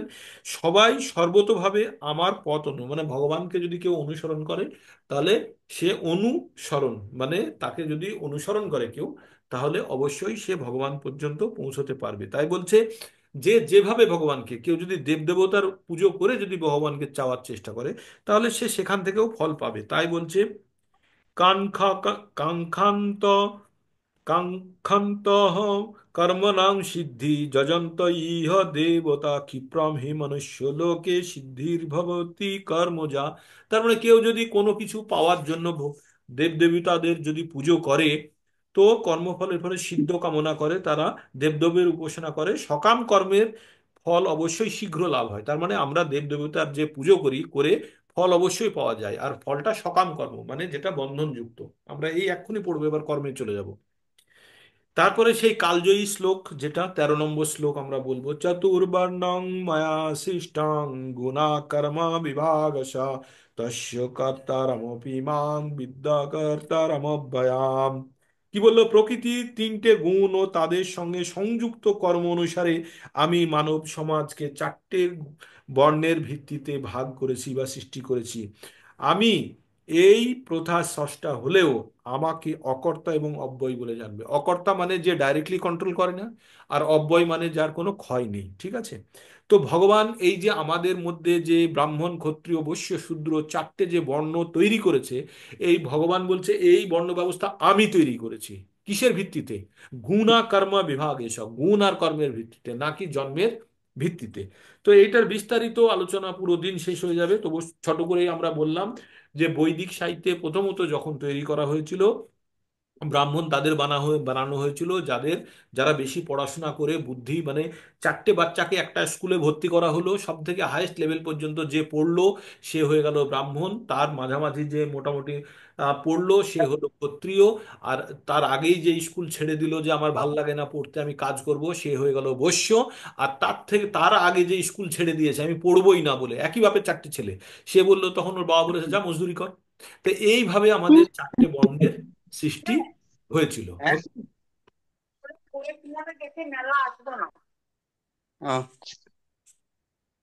আপনাদেরকে মিউট করতে হবে, না হলে আমার অ্যাটেনশন চলে যায়। হ্যাঁ, অ্যাটেনশন চলে গেলে ফ্লোটা নষ্ট হয়ে যায়। আপনারা যদি নিজেদের মধ্যে যখন কথা বলবেন তখন মিউট করে নিয়ে কথা বলবেন। তো এই 4টে বর্ণের সৃষ্টি ভগবান বললেন যে আমি স্রষ্টা। হ্যাঁ? তারপরে ভগবান কি বললেন? যে এই কর্মের ভিত্তিতে তো ভাগ করেছি, তখন বলছে নামাং কর্মণি লিপ্যন্তি নামে কর্ম ফলেং স্পৃহা ইতি মাং যো জানাতি কর্ম ভিন্নর্ষ বদ্ধতে। বললো কোনো কর্মই আমাকে প্রভাবিত করতে পারে না, কারণ ভগবান কর্ম সার্কেলের বাইরে, সেদিন দেখেছিলেন আপনারা সবাই, প্রভাবিত করতে পারে না। আমিও কোনো কর্মফলের আকাঙ্ক্ষা করি না। আমার এই তত্ত্ব জ্ঞান যিনি জানেন তিনি সকাম কর্মের বন্ধন থেকে মুক্ত হয়। এবার ভগবান বারবার একই কথা বলছে, কিন্তু পরবর্তীতে আরো জোর দিয়ে বলতে থাকবে। কি বললো? যে আমার এই তত্ত্ব জ্ঞান যিনি জানেন, তার আগেই তো বলে দিলেন জন্মকর্ম চ মে দিবং এবং য ব্যক্তি তত্ত্বতঃ তত্ত্বাদেহং পুনর্জন্ম নৈতি মামেতি সহার জন্য বলে দিল তো। আবার ওই কথাটাই বললো, আমার এই তত্ত্ব যিনি জানেন তিনি সকাম কর্মের বন্ধন থেকে মুক্ত হয়। তার মানে সকাম কর্মের বন্ধন থেকে যদি কেউ মুক্ত হয়, তার মানে তাকে পুনর্জন্ম নিতে হবে না। হুম। কর্মের বন্ধন কি? যে আমরা যদি পুণ্য করি আমরা ভালো কিছু ভোগ করব, আর আমরা যদি পাপ করি তাহলে আমাদের খারাপ কিছু ভোগ করতে হবে, ভোগ করতেই হবে। তো এই দুটো জায়গা থেকে বেরোনোর জন্য বলছে যে কোনো কাজই হবে না, আবার সকামও হবে না, আমি সকর্মও করব না বিকর্মও করব না, আমি অকর্ম করব। এবার আসছে, এক্ষুনি চলে আসবো আমরা কর্মের ভাগে। ঠিক আছে? তারপরে কি হলো? তারপরে কিম, এবার এবার চলে এসছে কর্মে। কিম কর্ম কিম অকর্মম ইতি কবয় কবয় কবয় মোহিতা। অপি অত্র মোহিতাঃ তত্তে কর্ম প্রবক্ষ্যামি যদ জ্ঞাতামক্ষমে অশুভাৎ। কি বললো? কাকে কর্ম বলে আর কাকে অকর্ম বলে তা স্থির করতে বিবেক ব্যক্তিরাও বিমোহিত হন। মানে কর্ম আর অকর্মের মধ্যে খুব সরু লাইন দেওয়া আছে, দাগ দেওয়া আছে। হ্যাঁ? তাই বলছে যে কোনটা কর্ম আর কোনটা অকর্ম, এর মধ্যে খুব সূক্ষ্ম লাইন। তো এই জিনিসটা বুঝতে অনেক বুদ্ধিমান ব্যক্তিরাও এখানে ভুল করে ফেলে। তো তো এবার আমরা কি জিনিস, আমরা তিনটে জিনিস নিয়ে বলবো, তাহলে কি কি বলবো আমরা? কর্ম, অকর্ম আর বিকর্ম, তিনটে জিনিস নিয়ে আমরা কথা বলবো। এবার কর্ম কাকে বলে? কর্ম যাকে বলে, যে কর্মের ফলে পুণ্য লাভ হয় তাকে বলা হয় কর্ম। আর যে কর্মের ফলে পাপ হয় তাকে বলে বিকর্ম, মানে খারাপ কাজ। আর কর্ম মানে হচ্ছে ভালো কাজ। ভালো কাজ করলে পুণ্য অর্জন হয়, আর খারাপ কাজ করলে পাপ অর্জন হয়। পাপের ফলে নরক ভোগ বা কষ্ট ভোগ করতে হয়, আর পুণ্যের ফলে স্বর্গলোক বা উচ্চাদি লোক ভোগ করে। এবার কথা হচ্ছে এবার কথা হচ্ছে যে অকর্ম কি? অকর্ম মানে হচ্ছে যে সমস্ত কর্ম করলে কর্মের কোনো ফল আমার কাছে আসবে না। মানে কর্মের ফল আসবে না মানে একজন সৈনিক, সে বর্ডারে গিয়ে যুদ্ধ করছে, যুদ্ধ যখন করছে সে কি করে? শত্রুদেরকে হত্যা করে। শত্রুদেরকে যখন হত্যা করছে তখন কিন্তু ওর কাছে কোনো পাপ নেই, বা ওকে ওদের দেশে যখন ফিরে আসবে, যুদ্ধ করে যখন ফিরে আসবে, তখন তাকে শাস্তি দেওয়া হবে না। কারণ অনেক লোক মেরেছে বলে তাকে যে শাস্তি দেওয়া হবে না, কারণ সে দেশের জন্য কাজ করেছে। সে নিজের জন্য করেনি, সে কি করেছে? দেশের জন্য, তার কমান্ডারের অর্ডার শুনেছে। সেই জন্য এটাকে বলছে অকর্ম। আর এই অকর্মের ফলে তাকে কি হবে? তাকে পুরস্কৃত করা হবে। কিন্তু ওই ব্যক্তি যদি ওর পাশের বাড়ির একজনের সঙ্গে ঝগড়ার পরে যদি গুলি করে মেরে দেয়, তখন কিন্তু তাকে ফাঁসি দেওয়া হবে। হ্যাঁ, তাহলে প্রথমটা কি হলো? অকর্ম, আর পরেরটা হলো বিকর্ম। এবার আমরা যদি পুণ্য করি, কাউকে হসপিটালে নিয়ে গেলাম এই ভেবে যে আমার পুণ্য হবে, কাউকে আমি 10 কেজি চাল কিনে দিলাম বা জামা কাপড় দিলাম, দিয়ে আমরা যদি ভাবি যে হ্যাঁ অনেক দান করেছি, আমি দান করতে হয়, দান করা খুব প্রয়োজন, আমি মহান ব্যক্তি, এই রকম যাদের ভাবনা চিন্তা, এগুলো হচ্ছে রজগুণের দান। হ্যাঁ, তো এগুলোতেও পুণ্য অর্জন তো অবশ্যই হবে, কিন্তু সেই পুণ্য কি করবে? তাকে আবার বন্ধনে, তাকে আবার এই ধরাধামে তাকে আবার জন্মগ্রহণ করতে বাধ্য করবে। কারণ আপনাকে একটা জিনিস জানতে হবে আপনাদের, যে আমরা যে জিনিসটা অর্জন করব সেটা ক্ষয় করতে আবার আসতে হবে। যদি পুণ্য অর্জন করি, পুণ্য ক্ষয় করতে আসতে হবে। যদি পাপ অর্জন করি, তাহলে পাপ ক্ষয় করতে হবে। পুণ্য অর্জন করলে ক্ষয় করা মানে হচ্ছে উচ্চ আদি লোকে ভোগ, আর যদি পাপ করে থাকি তাহলে নিম্ন লোকেও ভোগ। নিম্ন লোকে কষ্ট ভোগ আর উচ্চ লোকে সুখ ভোগ, বাস। কিন্তু ভোগ করতেই হবে। কিন্তু ভোগ করার পরে কি হবে? বলছে প্রাপ্য পুণ্য কৃতাং লোকানুষ্ঠিত শাশ্বতী সমা সুচিরাং সীমতাং গৃহে যোগভ্রষ্ট অভিজায়তি। এটা গেল যারা উচ্চ লোকে সুখ ভোগ করার পরে আবার এখানে ফেরত আসবে। বলছে কি বলছে? সিন্নে পুণ্য মর্তলোকং বিশন্তি। আমরা টাকা নিয়ে হোটেলে থাকলাম, খুব মজা টজা করে খেলাম, খেয়ে ঘুরিয়ে টুরে যখন টাকা শেষ হয়ে যাবে তখন কিন্তু বাড়িতে ফেরত চলে আসতে হবে। তো এক্স্যাক্টলি আমরা এই মর্তলোক হচ্ছে কর্মের জায়গা, এখানে কর্ম করে আমরা পুণ্য সঞ্চয় করি বা আমরা পাপ করি। তো পুণ্য যদি সঞ্চয় করি তাহলে আমাদের উচ্চ লোকে, স্বর্গাদি লোকে আমাদের জায়গা হবে। আর সেইখানে যখন আমাদের পুণ্য শেষ হয়ে যাবে, কি কিভাবে পুণ্য শেষ হয়ে যাবে? শীন্নে পুণ্য মর্তলোকম বিশন্তি, মানে আমাদের পুণ্য যখন আমরা ওখানে ভোগ করে যখন শেষ করে ফেলবো, তখন আমাদেরকে আবার এই মর্তলোকে ফেরত আসতে হবে। তো এটা মাথায় রাখতে হবে। তাহলে আমাদের ওই যে বলছে আবম্ভ ভুবনলোকা পুনরবর্তী না অর্জুন মামুপে তু তু কন্তে পুনর্জন্ম না বিদ্যতে। বলছে এই ভুবনলোক থেকে ব্রহ্মলোক পর্যন্ত প্রত্যেককে জন্মগ্রহণ করতে হবে এবং মৃত্যুবরণ করতে হবে। তো এই যে জন্ম মৃত্যুর চক্করে বারে বারে আসা আর বারে বারে চলে যাওয়া হয়, ঠিক মানে আপনার কাছে একটা টর্চ লাইট আছে, রাত্রে ওটাকে জ্বালানোর প্রতিদিন গিয়ে একটা করে আপনাকে ব্যাটারি কিনতে হয় দোকান থেকে। তো এটা কিনা ভালো, না টর্চটাকে যদি এমন বানিয়ে ফেলতে পারেন যে আর ব্যাটারি কিনতে হবে না, সেটা ভালো? কি করবেন কষ্ট মষ্ট করে? একবার বলবেন যে এমন একটা ব্যাটারি কিনি যে ব্যাটারি আর কোনোদিন চেঞ্জ করতে হবে না। তো আমাদের জন্ম মৃত্যুর চক্রে থাকা মানে হচ্ছে প্রতিবার ব্যাটারি কেনা, প্রত্যেক দিন সকালে গিয়ে একটা করে ব্যাটারি কিনে আনা। আর জন্ম মৃত্যুর চক্রের বাইরে বেরোনো মানে হচ্ছে যে রিচার্জেবল টাইপের এমন একটা ব্যাটারি পেয়ে গেছি, যে বা সোলার ব্যাটারি পেয়ে গেছে, যেটা কোনোদিন ক্ষয়ই আর হবে না। তো আমাদের এই যে মানব শরীর আছে, এই মানব শরীরই শুধু ভগবদ গীতা শুনতে পারে, বা মানব শরীরই শুধু এই বিশ্লেষণ করতে পারে, মানব শরীরই শুধু জানতে পারে আমাদের প্রকৃত জীবনের উদ্দেশ্য কি। তাই তো বলছি যে মানব যখন এই আধ্যাত্মিক জ্ঞান অর্জন করে, আমরা যে জ্ঞানগুলোর কথা বলছি এগুলো প্রত্যেকটাই আধ্যাত্মিক জ্ঞান, জ্ঞান যখন অর্জন করে, তখন কি হয়? ফোনটা টাওয়ারের সঙ্গে কানেক্ট হয়ে বহির্জগতের সঙ্গে কানেক্টেড হয়। এতদিন পর্যন্ত আমরা ফোনকে ক্যামেরা হিসাবে ব্যবহার করছিলাম, মানে আমাদের শরীরকে ক্যামেরা বা প্লে বক্স হিসাবে ব্যবহার করছিলাম। এখন আমরা কি করতে যাব? এখন আমরা এই শরীরটাকে প্রকৃত কারণে ব্যবহার করব। প্রকৃত কারণ কি? যে এই জন্ম মৃত্যুর চক্র থেকে বেরোনোর জন্য যে প্রয়োজনীয় কর্মগুলো দরকার সেগুলো আমরা করব। তার সেই অর্থে আমরা জ্ঞান অর্জন করছি। তো তারপরে বলল যে ভগবান কি বলল যে যে তিন ধরনের কর্ম হয়। তিন ধরনের কর্ম হচ্ছে কর্ম, অকর্ম আর বিকর্ম। আমরা বুঝে গেলাম কর্ম মানে হচ্ছে পুণ্যকর্ম, বিকর্ম মানে হচ্ছে পাপ কর্ম, তার জন্য ফল আমাদের আসবে। আর পুণ্যকর্ম মানে হচ্ছে শোনাচ্ছেন, পাপ কর্ম মানে হচ্ছে লোহাচ্ছেন, আর অকর্ম মানে হচ্ছে কোনো চেন নাই, মানে আমাকে আর কেউ বাঁধছে না, মানে আমি মুক্ত হয়ে গেলাম। আর মুক্ত হওয়াটাই আমাদের পরম আরাধ্য। ঠিক আছে, সেটার জন্য আমরা যত কিছু সংগ্রাম করছি। তো বলছে যে এই প্রকার জ্ঞানী ব্যক্তি মন ও বুদ্ধিকে সর্বতোভাবে সংযত করে কার্য করেন। তিনি প্রভুত্ব করার প্রবৃত্তি ত্যাগ করেন। আমাদের সব সময় একটা ডোমিনেটিং টেন্ডেন্সি আছে যে আমি কাজটা করলাম, আমি নেতা হয়ে গেলাম, আমি কাজটা করেছি, বারবার আমাদেরকে আমির মধ্যে ঢুকে থাকা। তখন সেই জন্য ভগবান বলছে যে প্রকৃতি ক্রিয়া মানানি গুণে কর্মাণি সর্বস্ব অহংকার বিমূঢ় আত্মা কর্তাহম ইতি মন্যতে। যারা বোকা তারাই শুধু বলে আমি করেছি, আমি করেছি, আমি করেছি। তারা বোকা, কারণ তারা নিজেরা করেনি। তারা প্রকৃতির দ্বারা চালিত। তাই বলছে যে প্রকৃতি ক্রিয়া মানানি গুণে কর্মাণি সর্বস্ব অহংকার বিমূঢ়াত্মা কর্তাহম ইতি মান্যতে। তো তারপরে আমরা এবার মুভ করতে শুরু করেছি, আমরা চলছি এগোতে এগোতে। এবার আমরা চলে যাব, একটু দূরে চলে গেছি আমরা। দূরে গিয়ে আমরা পড়বো এবার। এর মধ্যে আমাদের ইন্দ্রকে সংযম, মন আর ইন্দ্রকে সংযমের মাধ্যমে আত্মজ্ঞান লাভের প্রয়াসী তারা তাদের সমস্ত ইন্দ্রিয় কর্মকলাপ বায়ু, প্রাণবায়ু জ্ঞানের দ্বারা প্রদীপ্ত আত্মসংযম করে অগ্নিতাহুতি দেন। মানে এখানে ওই অষ্টাঙ্গ যোগের কথা কিছুটা বলছে, যেখানে আমরা প্রাণায়াম বা বায়ু কন্ট্রোল করা বা ওই যে চক্রের যে কাজগুলো আছে সেগুলো যদিও এই এক ধরনের যোগ সাধনা। যোগ কথার অর্থ হচ্ছে যে এই মনুষ্য শরীরের এই আত্মাকে পরমাত্মার সঙ্গে মেলানোর একটা চেষ্টার পদ্ধতির নাম হচ্ছে যোগ।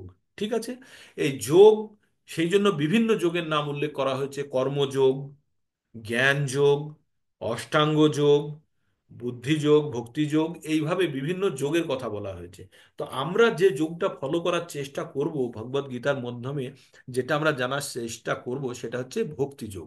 তো আমরা ভক্তিযোগ অবশ্যই আমরা জানবো, তার আগে আমরা কর্মযোগ, জ্ঞান যোগ সব কিছু আমরা আগে অল্প অল্প করে পড়ে নেব। মানে পড়বো ম্যাথমেটিক্স অনার্স, কিন্তু তার সঙ্গে ফিজিক্স এবং কেমিস্ট্রিও পড়তে হবে। হুম। তো সেই জিনিসটা আমরা করছি। আমরা ভক্তিযোগ অবশ্যই পড়বো, কিন্তু ভক্তিযোগের যে সুবিধাটা বোঝার আগে আমাদের কর্মযোগও জানতে হবে, আমাদের জ্ঞানযোগও জানতে হবে।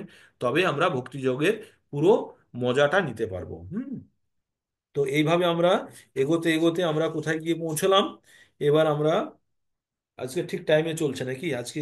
কোনো অবস্থাতেই টাইম বাড়তে দেবো না আমি। তো এইভাবে বাড়তে বাড়তে কি বলল ভগবান? হে কুরুশ্রেষ্ঠ, যজ্ঞ অনুষ্ঠান না করে কেউই এই জগতে সুখে থাকতে পারে না। তাহলে পরলোকের আর কি কথা? যজ্ঞ করতে হবে। এবার কি যজ্ঞ করব? মানে যজ্ঞ করতে হবে। কালকেও কিন্তু যজ্ঞের কথা বলেছি। হ্যাঁ, যজ্ঞং যজ্ঞং ভবতি পার্জন্য, মানে যজ্ঞ থেকে মেঘের সৃষ্টি হয়, মেঘ থেকে বৃষ্টি হয়, বৃষ্টির পরে অন্ন প্রস্তুত হয়, সেই অন্ন গ্রহণ করে বাকি যে ভূত, মানে সব জীবকুল সব বেঁচে থাকে। ঠিক আছে, তো যজ্ঞ সেই জন্য খুব গুরুত্বপূর্ণ। আলাদা আলাদা যুগে আলাদা আলাদা যজ্ঞ ছিল। এবার এই কলিযুগের যজ্ঞ কি? নাম সংকীর্তন যজ্ঞ, সেটা ভাগবতমে উল্লেখ আছে। তাই শ্রীকৃষ্ণ মহাপ্রভু যখন আবির্ভূত হয়েছিলেন তখন তার আবির্ভাবের কথা ভাগবতমে উল্লেখ করা আছে, যেটা 5,000 বছর আগে লেখা হয়েছে। আর ঘটনাটা ঘটেছে 500 বছর আগে। তো এই প্রিডিকশনটা ছিল ভাগবতমে, কি ছিল? কৃষ্ণ বর্ণ তৃষা অকৃষ্ণ সাঙ্গ পাঙ্গ অস্ত্র পার্শ্বদম যজ্ঞেই সংকীর্তন প্রায়। কি করতে আসছে? যজ্ঞেই সংকীর্তন প্রায় যজন্তি হি সুমেধ। চৈতন্যদেবের সম্বন্ধে বলছে কৃষ্ণ আসবে, কিন্তু কৃষ্ণর রং না নিয়ে। কৃষ্ণ আসছে কিন্তু কৃষ্ণ বর্ণ না নিয়ে, কৃষ্ণ রং না নিয়ে, কিভাবে আসছে? অকৃষ্ণ হিসাবে আসছে। আর কিভাবে আসছে? সাঙ্গ উপাঙ্গ আর পার্শ্বদেরকে নিয়ে আসছে। কি করতে আসছে? যজ্ঞ করতে আসছে। কি যজ্ঞ? সংকীর্তন যজ্ঞ। কীর্তন কাকে বলে? উচ্চস্বরে ভগবানের নামকে বলাকে বলা হয় কীর্তন। সংকীর্তন মানে সঙ্গে, অনেকের সঙ্গে যখন বলা হয় তাকে বলা হয় সংকীর্তন। তাই ভগবান সংকীর্তন যজ্ঞ করতে আসছে। কিন্তু তার সঙ্গে আর একটা ক্লজ জড়িয়ে দিয়েছে। কি ক্লজ? যজন্তি। যজন্তি মানে পুজো করা। যজন্তি হি সুমেধস। মেধস মানে হচ্ছে মেধাবী ব্যক্তি।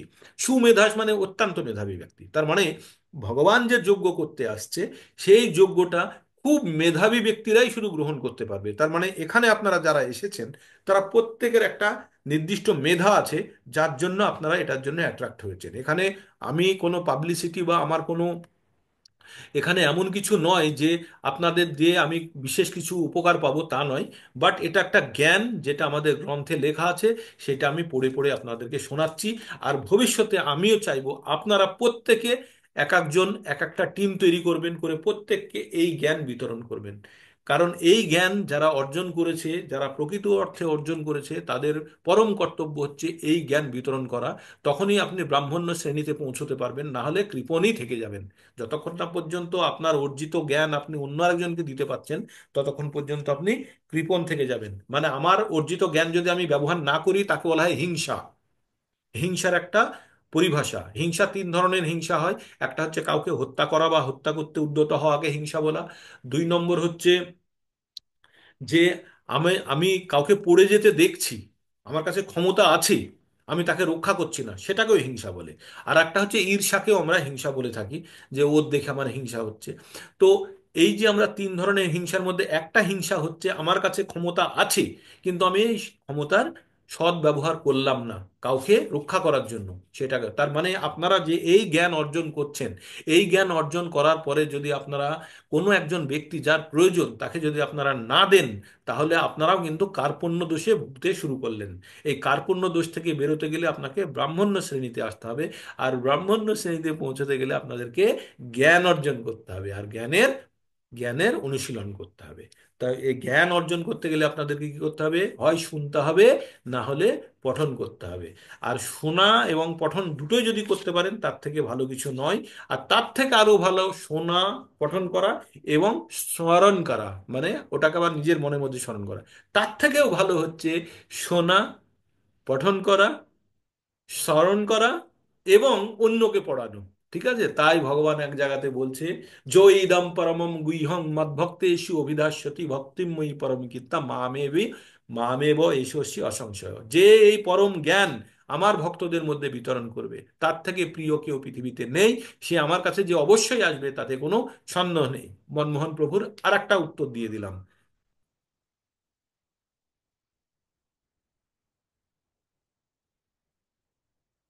हरे कृष्ण प्रभु जी। हरे कृष्ण प्रभु जी। हाँ, बोलिए प्रभु जी, दंडवत प्रणाम। प्रभु जी आप लोग। हाँ हाँ। प्रभु जी अभी क्लास में हूँ, मैं बात करूंगा आपसे। ठीक है प्रभु जी, आपका नंबर मेरे पास है, मैं बात करूंगा। ठीक है, एक क्लास चल रहा है। नहीं, ठीक है प्रभु जी, क्षमा कीजिएगा मेरे को। हाँ, 7:30 बजे हमारा जो क्लास है वो चालू हो जाएगा 10 मिनट में। 7:40। हाँ, 7, हाँ, 50 पे करेंगे, ठीक है। ओके प्रभु जी। हाँ हाँ, तो उसके पहले ये वाला चल रहा है अभी। 3 नंबर रद्द चल रहा है। ओके प्रभु ji, Hare Krishna. Sorry, in between record হয়ে গেল ওটা। তো ইন বিটুইন আমি ডিস্ট্রাক্টেড হয়ে গেলাম, কোথায় ছিলাম যেন। একবার যদি ডিস্টার্ব হয়ে গেলে আর হয় না। হ্যাঁ, কোথায় ছিল, কেউ মনে করাতে পারবেন? তো তো ভগবান কি বলছে? ভগবান বলছে যে আমরা আহ, কোন জায়গাটায় ছিলাম আমি যেন। বলছে এবার আমাদেরকে কি করতে হবে? জ্ঞান অর্জন করতে হবে। জ্ঞান অর্জনের জন্য এই যজ্ঞ করে আমরা কি কি করব? যজ্ঞ করে, তপস্যা করে আমরা জ্ঞান অর্জন করব। সেই জ্ঞানটা আহ, আর কোথায় থেকে পাওয়া যেতে পারে? জ্ঞান পেতে হবে আমাকে গুরু পরম্পরায়। গুরু পরম্পরায়। ও আচ্ছা, হিংসার কথা বলছিলাম। হ্যাঁ, হিংসা গুরু পরম্পরায় আমাদেরকে জ্ঞান অর্জন করতে হবে। তাহলে কি করতে হবে? জ্ঞান আমাকে কেউ চাইলে আমি জ্ঞান সঙ্গে সঙ্গে দিয়ে দেবো না। অর্জুনের কাছে কি হয়েছিল? অর্জুন যতক্ষণ না পর্যন্ত ভগবানের কাছে সারেন্ডার করলো, ততক্ষণ পর্যন্ত কোনো জ্ঞান দেওয়া হয়নি। তাই এখানে বলছে জ্ঞান অর্জনের জন্য সব পদ্ধতি কি বলছে, তদ্বিদ্ধি প্রণিপাতেন প্রশ্নেন সেবয়া উপদেশ খান্তি তে জ্ঞানং জ্ঞানিনাম তত্ত্বদর্শিনাম। মানে আমাদেরকে তেমন ব্যক্তির কাছে যেতে হবে যার কাছে জ্ঞান আছে, এবং তার কাছে গিয়ে তার সেবা করতে হবে। সেবাতে সে যখন সন্তুষ্ট হবে, তখন সে যদি জিজ্ঞেস করে তুমি কি শুনতে চাও বা কি করতে এসেছো, তুমি কি, তোমার প্রশ্ন আছে, তখন সেই তার শিষ্য বা ভক্ত তার কাছে প্রশ্ন রাখতে পারে যে আমাকে আপনি এই জিনিসটা শেখান। এইটা হচ্ছে পরম্পরা পদ্ধতিতে জ্ঞান দেওয়ার পদ্ধতি, ঠিক। কিন্তু এখনকার যুগে তো সে পদ্ধতি নেই। তাই আমাদেরকে জোর করে ধরে ধরে রিকোয়েস্ট করে আমাদেরকে বলতে হয় যে শুনুন শুনুন শুনুন শুনুন শুনুন। ঠিক আছে। আচ্ছা, তো তারপরে তদ্বিদ্ধি প্রণিপাতেন প্রণিপেস্নেন সেবায়, এই শ্লোকটি খুব গুরুত্বপূর্ণ, এটার মানেটাও আপনারা পড়ার চেষ্টা করবেন। তারপরে কি বলে, সদ্গুরু শরণাগত হয়ে তত্ত্বজ্ঞান লাভ করার চেষ্টা করা, বিনম্র চিত্তে প্রশ্ন জিজ্ঞাসা করো, অকৃত্রিম সেবার দ্বারা তাকে সন্তুষ্ট করো, তাহলে তত্ত্বদষ্টা পুরুষ তোমাকে জ্ঞান প্রদান করবে। একটা জিনিস জানতে হবে, জ্ঞান আমাকে সেই দিতে পারবে যার কাছে জ্ঞান আছে। তো আমাদের কাছে যার তার থেকে এবিসিডি ট্যাম টম কি টম ডিক হ্যারির কাছ থেকে আমাদের জ্ঞান নিলে হবে না। আমাদের জ্ঞান নিতে হবে যে পরম্পরাগত অবস্থায় জ্ঞান প্রাপ্ত করেছে। তাছাড়া আমাদের যাত্রার কাছ থেকে আমাদের শুনলে হবে না। তার মানে আমাদের শুনতে হবে পরম পরম্পরাগত কোনো ব্যক্তি যে কোনো গুরুর থেকে শিখেছে। না হলে বই কিনে এনে শেখা মানে বাড়িতে মোবাইল ফোন রাখা উইদাউট টাওয়ারের কানেক্টিভিটি, তার কোনো আহ, বিস্তৃতি নেই, ঠিক। তো এইভাবে আমরা এগোতে থাকলাম। এগোতে এগোতে আমাদের কি হলো, শেষে গিয়ে আহ শেষে গিয়ে শ্রদ্ধাবানান লভতে জ্ঞানম তৎপর সংযত ইন্দ্রিয় জ্ঞানম লব্ধা পরম শান্তিম চিরতরেণ অধিগচ্ছতি। কি বললো, যে সংযত সংযতেন্দ্রিয়, মানে সংযত করে ইন্দ্রিয় ও চিত্ত তত্ত্ব জ্ঞান লাভে তৎপর শ্রদ্ধাবান ব্যক্তি, মানে তত্ত্বজ্ঞান অর্জন করেছে এবং তার মধ্যে শ্রদ্ধাও আছে, এই অর্জন করে সেই দিব্য লাভ তিনি অচিরেই পরাশান্তি লাভ করেন। আর কি করছে, অজ্ঞ ও শাস্ত্রের প্রতি শ্রদ্ধাহীন ব্যক্তিরা ভগবত ভক্তি লাভ করতে পারে না। যারা ভগবান ভক্তি লাভ করে তাদের কোয়ালিটি বলে দিল কিভাবে, তারা সংযত চিত্তে, মানে মনকে ইন্দ্রিয়কে সংযত করে চিন্ময় তত্ত্বজ্ঞান লাভে তৎপর থাকতে হবে। একটা কিউরিসিটি থাকতে হবে নিজের মধ্যে, গিয়ে গুরুর কাছ থেকে সেই জ্ঞান অর্জন করে অচিরেই পরার শান্তি প্রাপ্ত হয়। কিন্তু যাদের যাদের এই জিনিসটা নেই, কি নেই, যারা অজ্ঞ, যাদের শাস্ত্রের প্রতি শ্রদ্ধা নেই, সে ব্যক্তি কখনোই ভগবান ভক্তি লাভ করতে পারে না। সে বিনাশপ্রাপ্ত হয়, কেননা সে সন্দিগ্ধ চিত্ত ব্যক্তি ইহলোক বা পরলোকে সুখভোগ করতে পারে না। যাদের মধ্যে যথেষ্ট সন্দেহ আছে, এ বইয়ে গ্রন্থে কি থাকবে, ফালতু লেখা আছে, বা গুরু কি জানবে, এই রকম যাদের মানসিকতা, তারা কখনোই তারা কখনোই হ্যালো, হরে কৃষ্ণা, হরে কৃষ্ণা। হ্যাঁ, হ্যাঁ, হ্যাঁ, হ্যাঁ। আহ, একটু, আমি একটা ক্লাসে আছি, একটু পরে কল করব। ওকে। তো তাহলে আমাদের কি হলো, যারা অজ্ঞ ব্যক্তি, যাদের স্বাস্থ্যের প্রতি অনীহা নেই, বা যারা যারা স্বাস্থ্যের প্রতি যাদের মানে আহ, মা- অ- ইচ্ছা নেই বা গুরুর প্রতি কোনো আগ্রহ নেই, তারা কখনোই, যারা সন্দেহ চিত্তে ভাবে, তারা কখনোই এই জ্ঞান লাভ করতে পারে না। এবার এই জ্ঞান লাভের পরে কি হবে, যে নিষ্কাম কর্মযোগ, নিষ্কাম মানে হচ্ছে যে যে ডিউটি আমাকে করতে হবে। নিষ্কাম কর্মযোগ কাকে বলে জানেন? একজন ব্যাংকে কাজ করে, ব্যাংকের ক্যাশিয়ার, তাকে এসে একদিন 3 কোটি টাকা জমা দিয়ে দিল ব্যাংকে। তো সেই 3 কোটি টাকার অর্ধেক কি ক্যাশিয়ার নিয়ে আসবে? না। সে শুধু খাতায় লিখে দেবে, শুধু মেশিনে গুনে খাতায় লিখে দেবে। সে কি খুব খুশি হবে আজ প্রচুর টাকা এসছে? না। তার কাজ লিখে দেওয়া। এবার তার পরের দিন কি হবে, তার পরের দিন আবার 2 কোটি টাকা একজন তুলে নিয়ে চলে গেল। তাহলে কি ও দুঃখী হয়ে যাবে যে না, সব টাকাগুলো তুলে নিয়ে চলে গেল, আমি এখন কি করব? না। তার কাজই হচ্ছে টাকা নেওয়া আর দেওয়া। তো তার মানে তার ওই টাকার প্রতি কোনো আসক্তি নেই, তার আসক্তি হচ্ছে সে যেন কাজটি ঠিক মতো করে। এটাকে বলছে নিষ্কাম কর্মযোগ। ঠিক আছে। যোগ মানে হচ্ছে যার দ্বারা আমরা যুক্ত হতে পারি। তাই ভগবানের প্রতি আমরা যখন যুক্ত হয়ে কোনো কাজের ফলের প্রতি যখন আমাদের কোনো ইচ্ছা থাকবে না, তখন সেটাকে বলছে নিষ্কাম কর্মযোগ। তাই আমাদের এখানে বারবার এই এই নিষ্কাম কর্মযোগ করা খুব কঠিন। কারণ কি বলুন তো, যে কোনো কর্ম করতে গেলে আমাদের মনের মধ্যে একটা একটা লুকোনো ইচ্ছে থাকবে যে এর ফল যেন আমার কাছে আসে, বা আমাদের একটা মনের, আমরা ভাবি না মনের সন্তুষ্টি হচ্ছে, সেটাও এক ধরনের ফল ভোগ করার ইচ্ছা। সেটাও ক্ষতিকারক, সেটাও কর্মের বন্ধনে বেঁধে দেবে। তাই নিষ্কাম কর্মযোগ করা খুব কঠিন। মানে যদিও আমি ভাবি যে আমি কাউকে হসপিটালে নিয়ে গেলাম, আমি দায়িত্ব পালন করলাম, কিন্তু আমার মনের মধ্যে একটা মিথ্যে অহংকার জন্মায়, না আমি করেছি। ওইটাই হচ্ছে ফল পাওয়ার ইচ্ছা, ওইটাই হচ্ছে বন্ধনকারী, ওইটাই পুণ্য এনে দেবে। আর ওই পুণ্য মানেই পুনরপি জননম, পুনরপি মরণম, জননী জঠরে পুনরপি শয়ন, আবার জন্মগ্রহণ করতে হবে, আবার জন্ম মৃত্যুর চক্রে আমাদেরকে পড়তে হবে। তো তারপরে কি বললো ভগবান, এবার শেষ শ্লোকে কি বললো? বলল, তস্মাদ অজ্ঞানম সম্ভূতম, তস্মাদ অজ্ঞান সম্ভূতম হিতস্থম জ্ঞান আসিনা আত্মান চিত্তা এনম সংশয়ম যোগম অতিষ্ঠ উষ্টিষ্ট ভারত। কি বলল অর্জুনকে? অতএব তোমার হৃদয়ে যে অজ্ঞান প্রসূত সংশয়, সংশয়ের উদয় হয়েছে, এই কথাটা বোঝার চেষ্টা করুন। কি বললো? অতএব তোমার হৃদয়ের মধ্যে যে অজ্ঞান প্রসূত সংশয়, অর্জুনের মধ্যে ডাউট তৈরি হয়েছে। ছেলে কলেজে ভর্তি হতে গেছে, কোন কলেজে ভর্তি হতে গেছে? এমসে, ডাক্তারিতে চান্স পেয়ে ভর্তি হতে গেছে।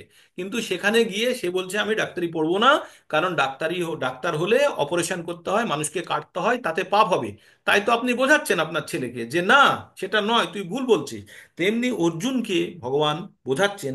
তাই অর্জুনকে বলছে, অতএব অর্জুন, তোমার মনের মধ্যে অজ্ঞানতার কারণে যে তোমার মনের মধ্যে যে সংশয় তৈরি হয়েছে, সংশয় মানে ডাউট, তো অজ্ঞানতার কারণে যে সংশয় তৈরি হয়েছে, তা জ্ঞানরূপী খড়গের দ্বারা, জ্ঞানরূপী অস্ত্রের দ্বারা তাকে তুমি হত্যা করো, শেষ করো। তাই অর্জুন, তোমার মনের মধ্যে যে ডাউট তৈরি হয়েছে, তোমার বুদ্ধি দিয়ে বা জ্ঞান দিয়ে, তুমি যে জ্ঞান অর্জন করলে তাই দিয়ে তুমি সেই সংশয়কে হত্যা করো, এবং ওঠো, উঠে অর্জুন চলো তুমি যুদ্ধ করো। তো এই বলে চ্যাপ্টার এখানেই শেষ হলো। তার মানে আমরা কি বুঝলাম এই চ্যাপ্টার থেকে? আমরা বুঝলাম, আমি স্লাইডগুলোতে চলে যাই, বা স্লাইডের মধ্যে আবার আরো কিছু দেখা যাবে, সেগুলো একটু দেখার চেষ্টা করি। হুম। তো আমরা যেটা বুঝলাম, যে আমাদের কর্ম করতে হবে, তিন ধরনের কর্ম হতে পারে, হয়তো হতে পারে। একটা কর্ম হচ্ছে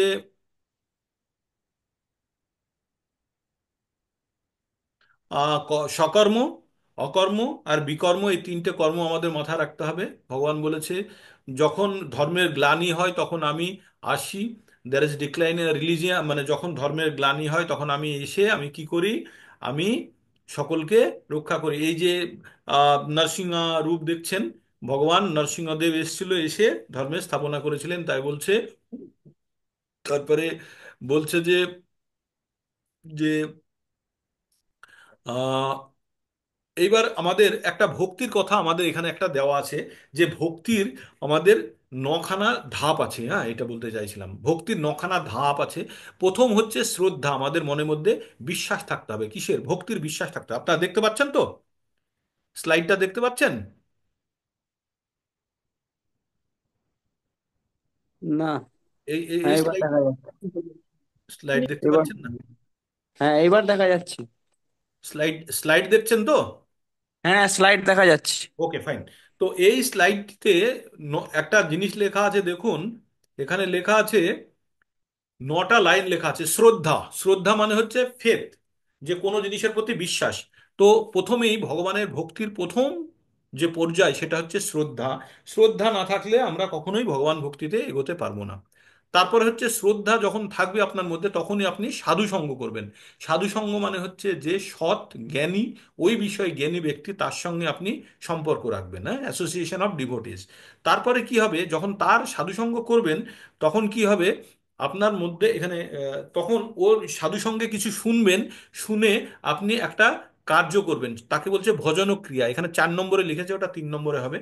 যেটা করবেন সেটা হচ্ছে ভজনক্রিয়া। ভজনক্রিয়া আমরা যেটা করছি এখন, এখন সাধু সঙ্গ করছি আমরা। সাধু সঙ্গের পরে কি হবে, আপনাদের মনের মধ্যে আবার কিছু প্রশ্ন তৈরি হবে, আপনারা গ্রন্থটা পড়বেন, এবং আপনারা ধীরে ধীরে এই ক্রিয়ায়, মানে ভজন ক্রিয়ায় নিযুক্ত হবেন। তারপরে কি হবে, যে ভজন ক্রিয়ায় আপনারা ভিতরে ঢুকে যাবেন, তখন অনর্থ নিবৃত্তি, অনর্থ মানে যেটার কোনো দাম নেই, সেটা থেকে মুক্ত হওয়ার চেষ্টা করবেন। অনর্থ মানে, এখন আপনার বাড়ির সামনে একটা ট্রাক এসে দাঁড়ালো, আর ওই ট্রাকে একদম টাকা ভর্তি, এসে আপনার বাড়ির সামনে বান্ডিল বান্ডিল টাকা ফেলছে। আপনি খুব খুশি হয়ে তুলবেন, দেখছেন, তারপরে দেখলেন সব 2000 টাকার নোট। তো কি করবেন ওগুলোকে? আপনি বলবেন এই হটা হটা হটা এগুলো নিয়ে চলে যা, এখানে কেন 2000 টাকার ফালতু নোট আনছিস? কারণ ওগুলো অনর্থ, ওগুলোর আর অর্থ নয় ওগুলো আর, ওগুলোর অর্থ নষ্ট হয়ে গেছে। তাই ওর থেকে আপনি নিবৃত্তি চাইবেন, মানে ওর থেকে আপনি মুক্ত হতে চাইবেন। তাই যখনই আমরা সংসার রূপী জীবনে থেকে এই ভৌতিক জিনিসকে আনন্দ ভোগ করার থেকে আমাদের নিবৃত্তির একটা স্পৃহা তৈরি হবে। তারপরে কি হবে? নিষ্ঠা, ভগবানের প্রতি বিশ্বাস আরো দৃঢ় হবে। তারপরে হবে রুচি।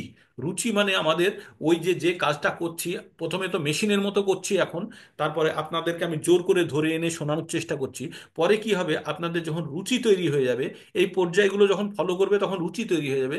তখন কিন্তু আপনি লোককে যেচে যেচে জিজ্ঞেস করবেন, একটু শুনবে, একটু শুনবে, শোনো না, এটা শুনলে এটা হবে বলে আপনারা তখন কিন্তু যেচে যেতে এই রুচিটা, ওরও রুচি বাড়ানোর চেষ্টা করবেন বা তাদেরকে জ্ঞান দেওয়ার চেষ্টা করবেন, যাতে তাদেরও মুক্তি হয়। কারণ আপনি কি, আপনি জ্ঞান অর্জন করেছেন, আর সেই জ্ঞানটার সদ্ব্যবহার তখনই হবে যখন এই জ্ঞানটা আপনি অন্য একজনকে ট্রান্সফার করবেন।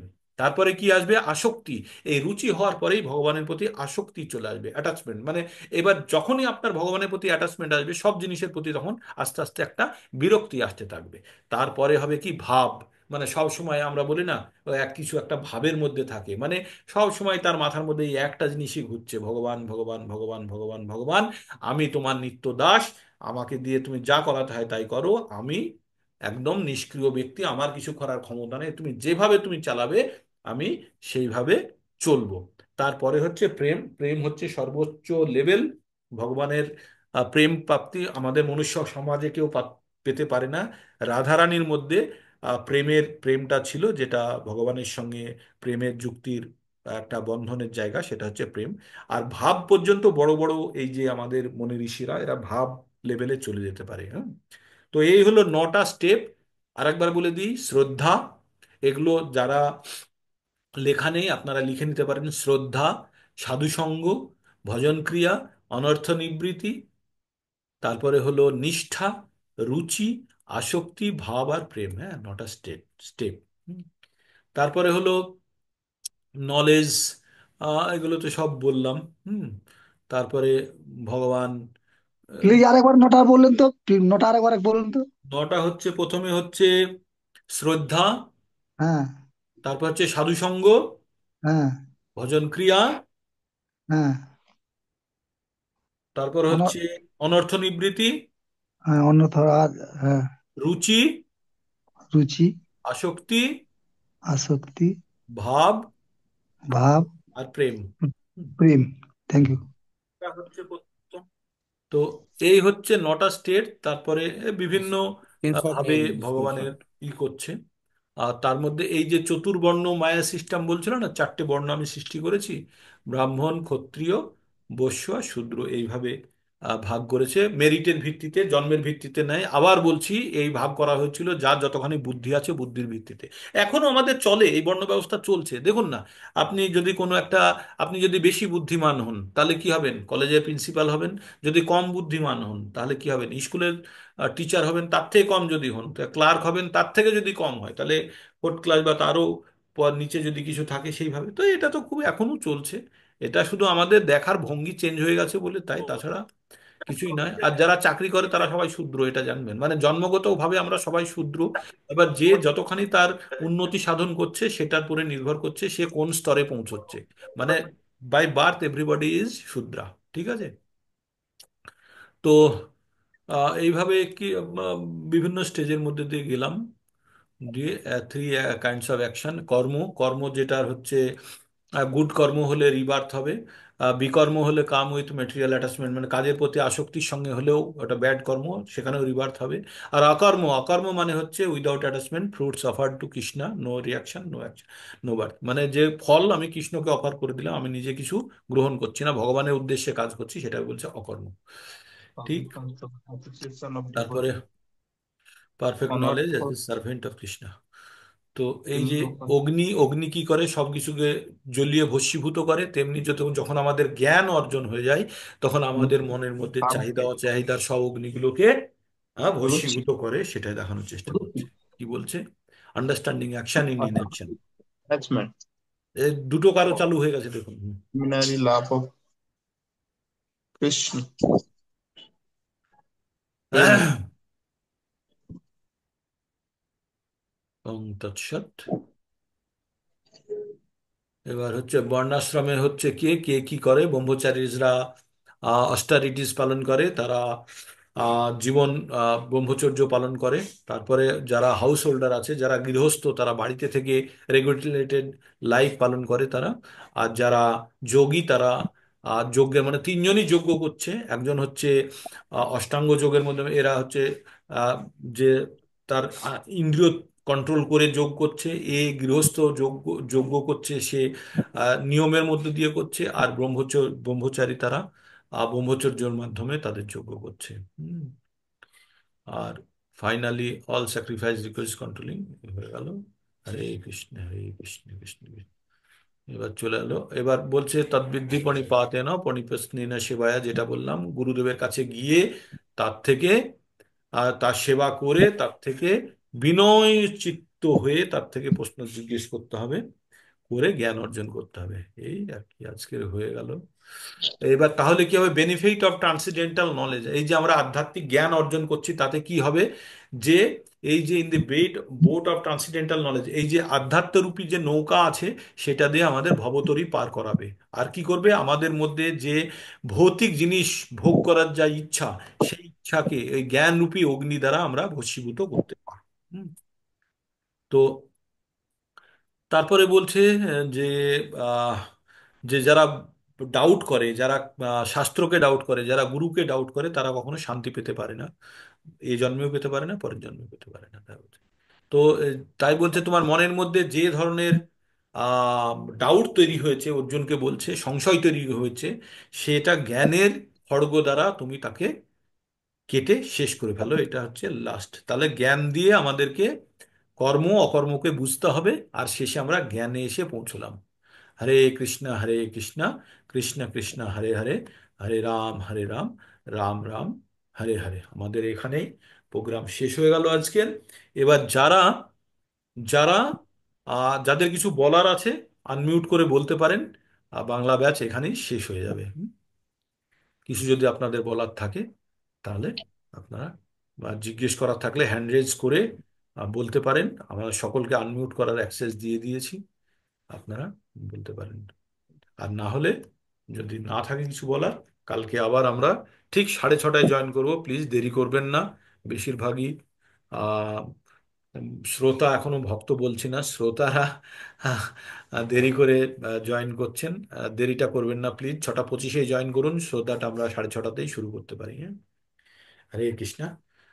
তাহলে আপনারা এবার লগ আউট করে যেতে পারেন। এবার হিন্দি প্রোগ্রাম চালু হবে। আমি স্টপ করে দিই। স্টপ। এটা স্টপ করে দিই।